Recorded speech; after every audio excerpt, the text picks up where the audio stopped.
পৰ্যায় পাইছোঁ এটা ডাঙৰ পুখুৰীৰ পৰা পোত খুৱাই। আমি কি কৰিছোঁ কি নাই কৰা মই ৰঞ্জন শইকীয়াদেৱক মই অকণমান অৱগত কৰিব পাৰিছোঁ। এইকাৰণে তেখেত নতুন আমাৰ ইয়ালৈ আহিছে, তেখেতৰ দেউতাক আহিছে য'ত তেখেত অহা নাছিলে, খুৰাক আহিছে আমাৰ ইয়াত অনুষ্ঠানত কৈছেগৈ, কিন্তু আমাৰ এই অনুষ্ঠানে বহুত কাম কৰি গৈছোঁ। সেই কাম কৰি কৰি আজি এই পৰ্যায় পাইছোঁ। এটা ডাঙৰ পুখুৰীত পুতি পেলাই ইয়াত আমি অনুষ্ঠানত নাচ বাগ কৰিবলগীয়া আছে। এই অনুষ্ঠানটো আমি ৰাইজৰ সৈতে ৰাইজৰ হিতাৰ্থে কাম কৰিছোঁ, য'ত নেকি আমি নিজৰ গাঁঠি ধন ভাঙি পেলাই ইয়াত কাম কৰিবলগীয়া আছে। তাৰ মাজতে কিন্তু কাৰোবাৰ কটু কথা শুনিবলগীয়া আছে।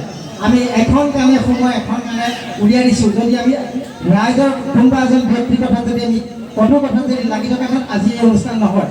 মুছলিম কেইজনমান ব্যক্তিক সাধনাত আমি এই অনুষ্ঠান গঢ় লৈছোঁ। আৰু আপোনালোকে দেখিছে সেই বিহুত প্ৰতি বিহুতে মাত্ৰ 3জন মানুহ ওতপ্ৰোতভাৱে ৰঞ্জিত কুমাৰ গগৈ, পৰমানন্দ দত্ত আৰু বিনয় কলিতা। আমি এই 3জনেই বৰগুৰিৰ পৰা বিহু আনি ইয়াত গ'লোঁ। নন ষ্টপত আমি কাম কৰিবলগীয়া হৈছে। তাৰ মাজতে আমি কঠোৰ কথা শুনিবলগীয়া হয়।